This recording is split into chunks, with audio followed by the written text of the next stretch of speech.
बड़ा अच्छा लगा पार्वती। और माया कृत गुण दोष अनेका, मोह मनोज आदि अविवेका। माया का किया हुआ दोष युक्त लक्षण क्या क्या? मोह मनोज, मोह अज्ञान को कहते हैं, आत्मज्ञान भिन्नता को कहते हैं। मनोज मन से जो उत्पन्न होता है उसको काम बोलते हैं। विषय वासना मन से उत्पन्न होता है, इसलिए इसका नाम मनोज है, काम। और अविवेक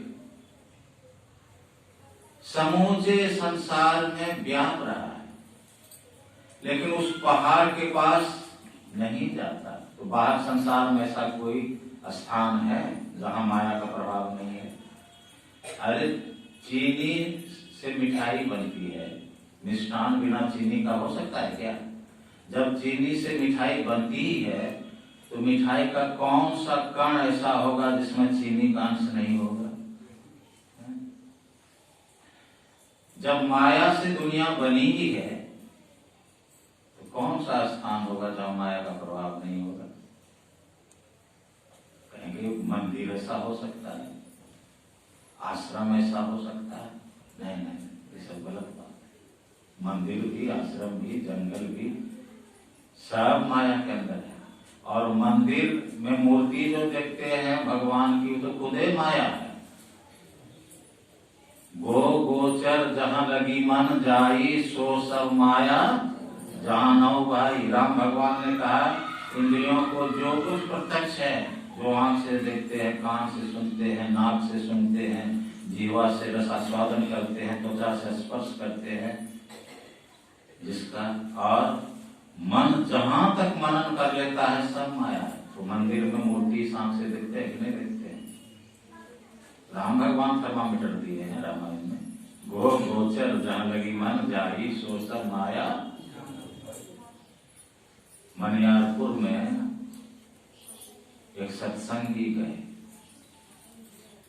कुछ बात साई स्वामी जी महाराज से बोले कि बाबा बहुत उलझन, बहुत उलझन। वो बेचारे घर के उलझन से उब करके बाबा के दर्शन के लिए वहां गए थे। जाके बोले बाबा बहुत उलझन, बहुत उलझन।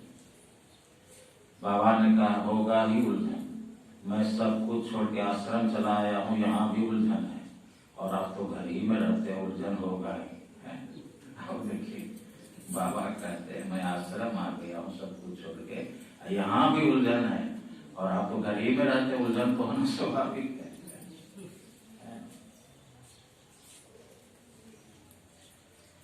गया था गुरु महाराज जी का जो तीर्थीय स्थान है सिकलीगढ़ धारारा, बहुत बढ़िया आश्रम है, बड़ा विरह।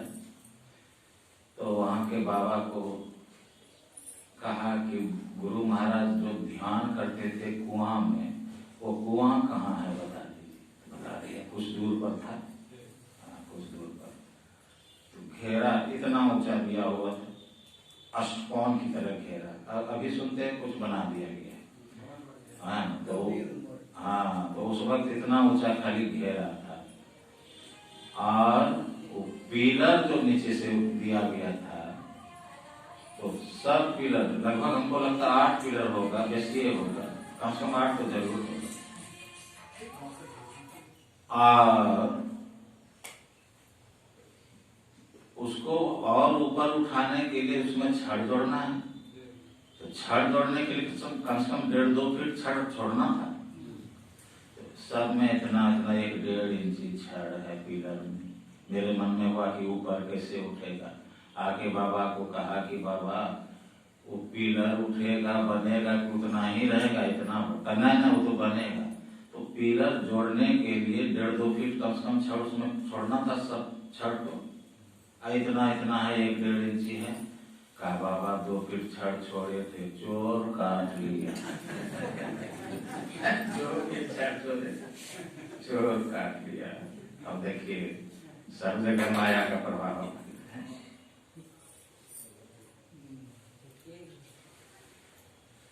इन 2 कारणों से, एक कारण की भूगोल पुस्तक में नीलगिरी की चर्चा नहीं है, दूसरा कारण, बाहर संसार में कोई भी ऐसा स्थान नहीं हो सकता जहां माया का प्रभाव नहीं हो। इन दो कारणों से नीलगिरी अत्यंत रहस्यमयी मालूम पड़ती है। और जब नीलगिरी रहस्यमयी है, उसकी स्वर्णमयी 4 चोटियां, सुमेरु पर्वत, नीलगिरी पर के तालाब, तालाब का जल, तालाब की सीढ़ी, मणि की जो सीढ़ी है, जल का मीठापन बड़ा स्वच्छ है, शीतल अमल मधुर जल है, ठंडा भी है, मीठा भी पानी है, वो भी रहस्यमयी। और उस जल में जो जलज हैं, अनेकों रंग के अनेकों कमल खिले हुए हैं, सब रहस्यमय। हंसों का कलरव, भौरों का गुंजार, सब रहस्यमयी है। एक जगह सत्संग में सुनाया था, समस्त संसार के भूगोल पुस्तक में कहीं भी नीलगिरी की चर्चा नहीं है। तो एक साधु बाबा अपने संत मत के ही थे, अब शरीर छूट गया, जमालपुर कारखाना रेलवे में नौकरी करते थे, तो रिटायर्ड कर गए थे, साधु बन गए थे। सही में वो बोले कि दो बार संपूर्ण भारत मैंने भ्रमण किया, वो तो रेलवे का पास मिलता था। कैसे आपने कह दिया? सत्संग के बाद मेरे पास गए थे कोठरी उतारने के लिए कि कहीं भी नीलगिरी नहीं है। उटकमंड स्टेशन उतर के, चेन्नई के पास है ना, उटकमंड स्टेशन उतर करके नीलगिरी पर जाया जाता है। अब बहुत बड़ा शहर बसा हुआ है नीलगिरी। तो मैंने कहा कि कोई पहाड़ हो, नाम रख दिया नीलगिरी, तो क्या वही नीलगिरी है जिसकी चर्चा मानस में है? अगर वही नीलगिरी है तो उसमें 4 चोटियां सोने की है, स्वर्णमयी, तासु कनकमय शिखर शोभाए। और उसके दक्षिण दिशा में सुमेरु पर्वत है क्या? मानस में क्या है? शिव जी क्या कह रहे हैं?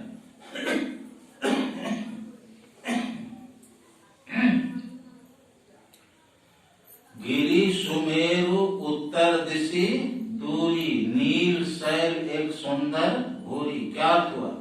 सुमेरु पर्वत की उत्तर दिशा में कुछ दूर पर एक बड़ा ही सुंदर नील पर्वत।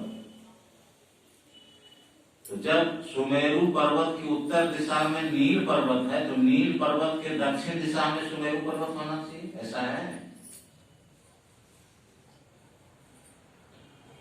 और आप ही कहते हैं कि जब शहर बसा हुआ है, बड़ा बढ़िया शहर, बहुत बड़ा शहर, इतना ही नहीं, क्या बोलने में भी नहीं लगता है। लोग वो क्या कहते हैं, कौन सी शादी के बाद जो मनाने जाते हैं, हाँ हनीमून, तो उसके लिए भी वहां जाते हैं। तो माया का कौन सा प्रभाव बाकी रहा? पॉकेट मारी, चोरी, सब कुछ होता होगा कि नहीं होता? माया का कौन प्रभाव? रामायण में क्या है? तासु कनकमय शिखर सुहाए, चारु मोरे मन भाए, शीतल अमल मधुर जल, जलज विपुल बहुरंग, पूजत कलरव हंसगण, गुंजत मंजुल भृंग। यह तो हुआ नीलगिरी पर के तालाब का वर्णन, नीलगिरी का वर्णन। और माया कृत गुण दोष अनेका, मोह मनोज आदि और विवेका, रहे व्याप्य समस्त जग माही, ते गिरि निकट कबो नहीं। उस पहाड़ पर क्या उसके पास नहीं जा सकते? सब तो जो चुप हुए सो काहे कुछ बोले। अब मुझको तो मजबूती इस बात की थी कि गुरु महाराज सत्संग इसमें रामचरितमानस में लिख दिए, गुरु महाराज लिख दिए, गुरु महाराज की बात गलत हो ही नहीं सकती। तो इन 2 कारणों से नीलगिरी और उनके जितने जो कुछ हैं सब रहस्यमयी हैं। और वो बाहर के नहीं, अपने अंदर के, सब अंदर का वर्णन है।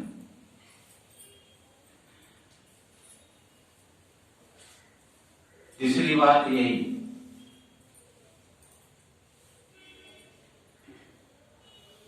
मानस पूजा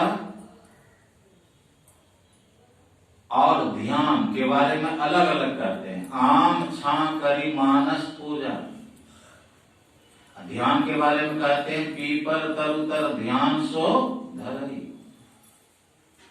इसका मतलब मानस पूजा अलग है और ध्यान अलग है।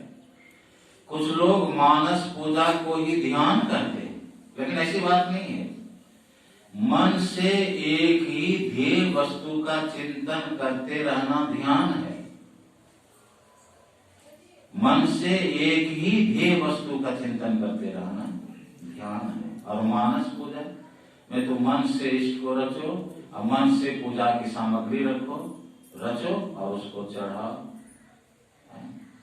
दोनों दो चीज, दोनों दो बात है। सज्जनों,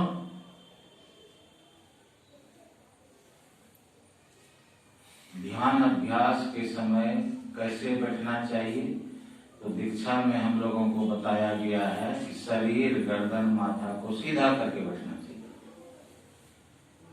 धर गर मस्तक सीध साधि आसन आसीना। गुरु महाराज लिखे हैं पदावली में, धर गर मस्तक, धड़ को, गला को और माथा को सीधा करके एक रेख में करके बैठना चाहिए। ऐसा क्यों बैठना चाहिए? पीठ के बीच में जो हड्डी है, जिसको रीढ़ कहते हैं, यौगिक भाषा में उसको मेरुदंड बोलते हैं, वो सीधा रहता है। शरीर, गर्दन, माथा को सीधा करके बैठने से मेरुदंड सीधा रहता है। और मेरुदंड जब सीधा रहता है तो मन की चंचलता कमती है। मन की चंचलता कमती है तो सांस प्रश्वास की गति धीमी। पहले तो मेरुदंड सीधा रहने से सांस प्रश्वास की गति धीमी होती है। सांस प्रश्वास की गति धीमी होती है तो मन की चंचलता कमती है। मन की चंचलता कमती है तो जब ध्यान में मन लगता है। इसीलिए मेरुदंड के सीधा करके बैठो, जिससे सांस प्रश्वास लेना छोड़ना धीमा पड़े, तब मन की चंचलता कमेगी, तब मानस जप, मानस ध्यान में मन लगेगा। झुके बैठने नहीं कहा गया। तो उस मेरुदंड के भीतर एक सीधी खड़ी रेखा रूप एक धार है, एक शक्ति है, जिससे पिंड के 5 चक्र अवलंबित हैं। बुधा चक्र, लिंग चक्र, नाभि चक्र, हृदय चक्र और कंठ चक्र। इस मेरुदंड को ही सुमेरु पर्वत कहा गया। शिव जी अपनी पत्नी से अध्यात्म की चर्चा कर रहे हैं, गप कर रहे हैं, सो सब बात नहीं, कुछ से कुछ कह रहे हैं, सो बात। हाँ, एक बहुत बड़े रामायणी आए थे समस्तीपुर जिला में, गांव का नाम क्या था, बहुत खर्चा करवाते थे। उनसे एक संत मत के प्रचारक जो सदगिरस्त ही थे, पूछ दिया था कि सुमेरु पर्वत, नीलगिरी, ये सब जो चर्चा है रामायण में, वो कहाँ है नीलगिरी? पूछ दिए थे। तो उन्होंने कहा था कि दो ये सब काल्पनिक बात है, लो काल्पनिक बात है। शिव जी योग की बात कह रहे हैं, सब अंदर की बात कह रहे हैं, नहीं जानने से कह दिया काल्पनिक।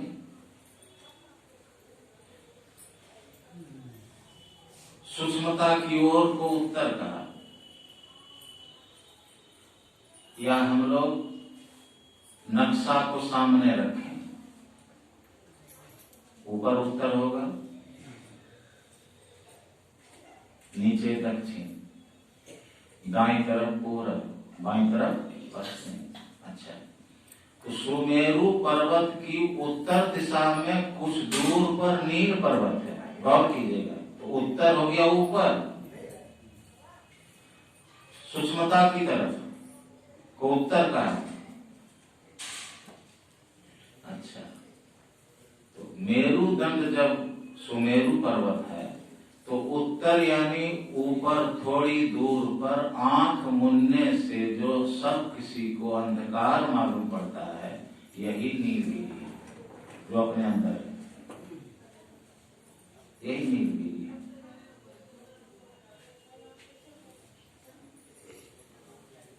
तुलसी साहब ने कहा, समशील लील अपील पेले, खेल खुली खुली लकी परे।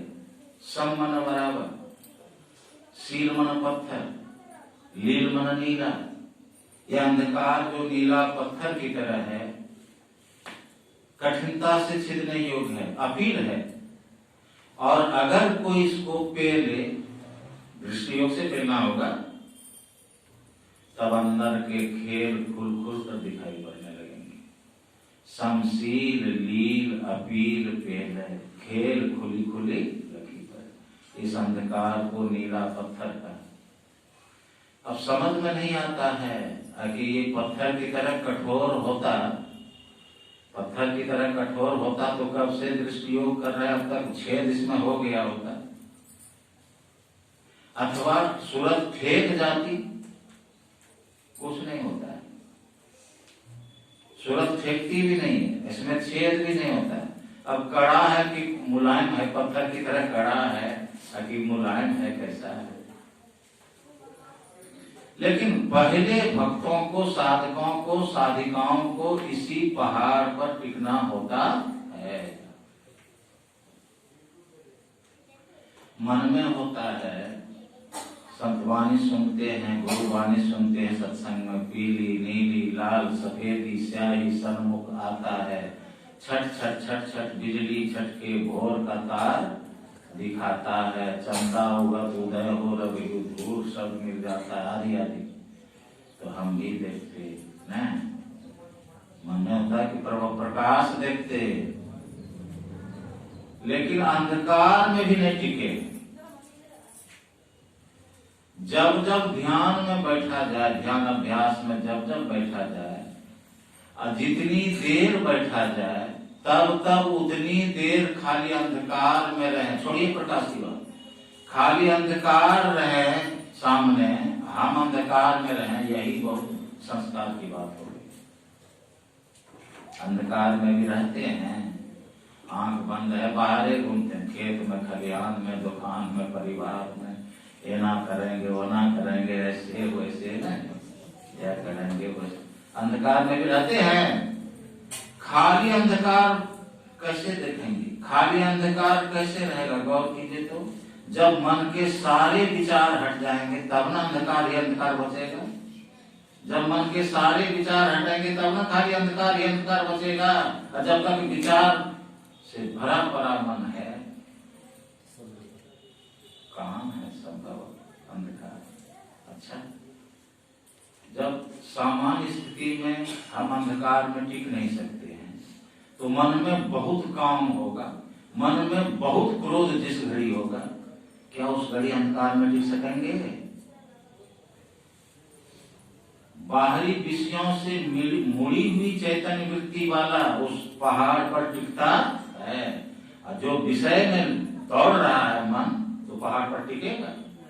इसीलिए कहा, मोह मनोज आदि अविवेका रहे व्याप समस्त जगमाही, अकेही गिरि निकट कबहु नहीं। पहले भक्त को इसी नीलगिरी पर टिकना होता है। समशील लील अपील पेल, इसको पेलना है, इसको छेद करना है,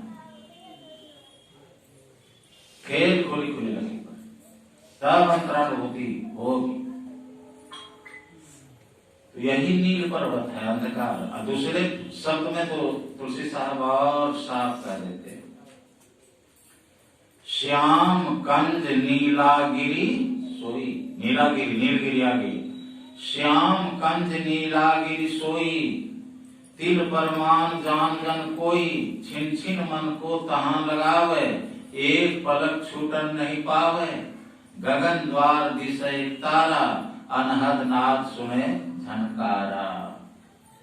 श्याम मन काला, कंज मन कमल। आंख मूंदने पर जो काला कमल दिखाई पड़ता है ना, वही नीलगिरी। श्याम कंज नीलागिरी सोई, तुलसी साहब साफ कर देते।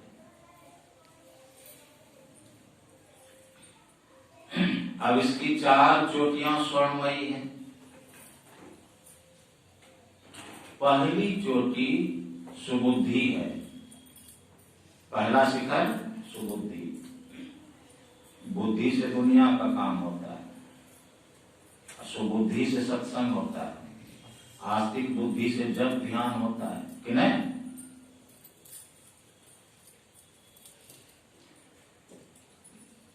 बुद्धि चमकीली क्यों है? जहां बनी है वहां प्रकाश ही प्रकाश है। परम पिता परमात्मा की मौत से पहले चेतन बना, चेतन प्रकृति बनी। उसके बाद साम्यावस्था धारणी जड़ात्मिका मूल प्रकृति बनी, जिसको महाकारण कहते हैं। और उसके नीचे कारण मंडल बना। कारण में पहले निरेंद्रीय सृष्टि में समय और स्थान बना, टाइम एंड स्पेस। और सेंद्रीय सृष्टि में मन, बुद्धि, चित्त और अहंकार, ये चतुष्ट अंतःकरण बने। कारण के नीचे सूक्ष्म है, जिसको प्रकाश का लोक कहते हैं, और उसके नीचे स्थूल है, जिस जो अंधकार का लोक है। आंख मन के प्रत्यक्ष देखते हैं, स्थूल में अंधार है, सूक्ष्म में प्रकाश है, कारण में शब्द है। कारण महाकारण में अनेकों प्रकार के शब्द, अनहद शब्द हैं। चेतन में एक ही एक ओम ब्रह्म सार शब्द है। स्थूल संसार तो घोर अंधार है, सूक्ष्म में ज्योति, कारण में ध्वनि धार है। तो कारण में मन बना है, याद कीजिए, कारण में मन बना है, कारण में बुद्धि बनी है, जहां सूक्ष्म से ज्यादा ही प्रकाश है। लेकिन उस कारण को सब मंडल क्यों कहते हैं? इतना शब्द होता है कि उस शब्द के मिठास के सामने प्रकाश गौण हो जाता है। इसलिए सूक्ष्म जगत को ही प्रकाश मंडल कहते हैं और कारण जगत को सब मंडल कहते हैं। जैसे अभी प्रकाश भी हो रहा है और मैं शब्द कर रहा हूँ, आप प्रकाश में होते हुए भी क्या प्रकाश का ख्याल कर रहे हैं? मैं जो शब्द बोल रहा हूँ इसी पर में ख्याल है। प्रकाश में आप हैं, लेकिन प्रकाश आपके लिए गौण है। आपने महत्व दिया है शब्द का, कि नहीं? शब्द की प्रधानता। कारण में प्रकाश मंडल से ज्यादा प्रकाश है, वहां बुद्धि बनी है तो चमकीली क्यों नहीं होगी? वहां मन बना है तो क्यों नहीं मन चमकीला होगा? नानक साहब ने कहा, मन मह ज्योति, ज्योति मही मनुआ, पंच मिले गुरु भाई। अरे मन में प्रकाश है ही है, लेकिन मन अंधकार में आके फंस गया। अब क्या ध्यान करना है? तो ध्यान करना यह है कि मन को फिर से प्रकाश में कर दो। मन में ज्योति, ज्योतिमयी मनुआ, मन में प्रकाश है ही। अब प्रकाश में मन करो तो 5 गुरु भाई तुमको मिलेगा, वही 5 केंद्रीय शब्द। बस्ती है 5 नौ होते, सुनिए एक एक को, प्रत्येक पे चली जाए के निज नाम खोजना। 5 मिले गुरु। तो सज्जनों, इसीलिए सुबुद्धि चमकीली है, जो एक ज्योति है ना? और है ऐसे अंधकार में न है।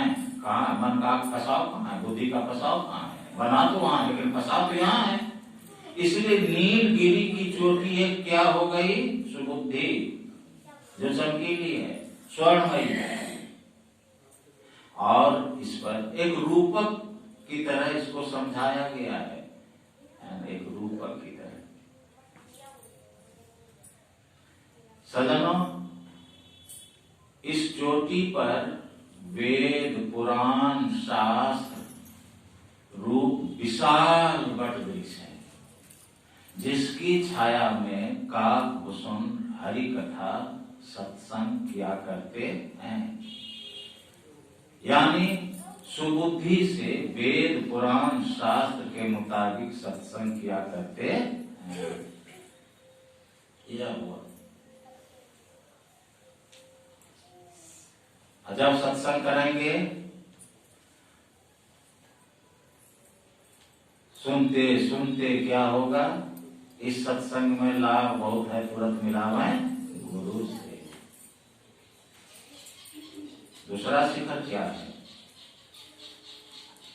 सत्संग करते करते करते करते मन में होता है कि बिना भजन ध्यान किए, बिना गुरुमुख हुए जीवन निरर्थक बीत रहा है। गुरु से दीक्षा शिक्षा लेके भजन ध्यान करना चाहिए। तो हो गई पर आस्तिक, परम आस्तिक, भजन ध्यान करना चाहिए, परम आस्तिक बुद्धि हो गई। कुबुद्धि से क्या क्या कर लेते हैं लोग, बुद्धि से दुनिया का काम करते हैं, सुबुद्धि से सत्संग, परम आस्तिक बुद्धि से जप ध्यान। दूसरा शिखर है परम आस्तिक बुद्धि, उस पर गुरु भेद का पाकड़ वृक्ष है। गाछ वृक्ष कुछ है नहीं, इसके माध्यम से समझाया गया है ना। परम आस्तिक बुद्धि शिखर है, दूसरा शिखर है, उस पर गुरु भेद का पाकड़ वृक्ष है, जिसकी छाया में काकभूषण क्या करते हैं, जप जप करते हैं। थोड़ा सावधान रहना पड़ेगा, गंभीर विषय बिंदु बाबा बहुत निहोरा करके यही कहिए यही कहिए पाठ करा दिए। मतलब हुआ कि गुरु से भेद जानकर आस्तिक बुद्धि से, परम आस्तिक बुद्धि से जप करना चाहिए। और काकभूषण यही करते थे। बिना गुरु के कौन सा मंत्र कैसे जपेंगे? जाप जग पागणतर करई। तो जाप जग क्या? लकड़ी सुलगा के, आग सुलगा के, जौ घृत तिल के माध्यम से, साकल के माध्यम से काकभूषण मंत्रोच्चारण करते हुए हवन करते थे? नहीं। गीता में कह दिया भगवान ने, यज्ञों में मैं जप यज्ञ है, जप करना एक प्रकार का यज्ञ है।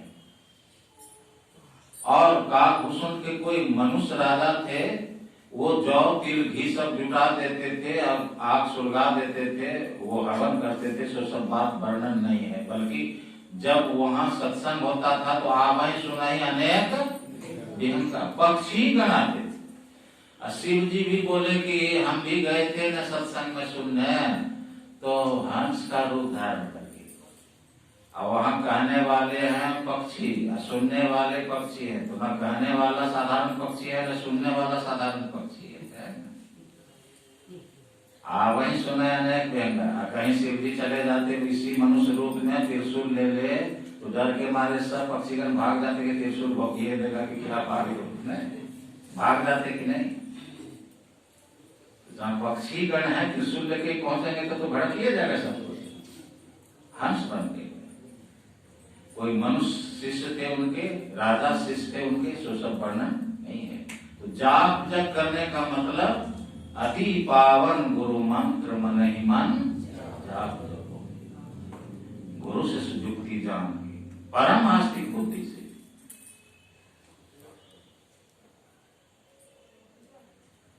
तीसरा शिखर सगुण साकार रूप के प्रति प्रेम ही तीसरा शिखर है। जब तक सगुण साकार रूप के प्रति प्रेम नहीं होगा, तब तक मानस ध्यान में उस रूप को देख नहीं सकेंगे। मानस पूजा कर रहे हैं ना,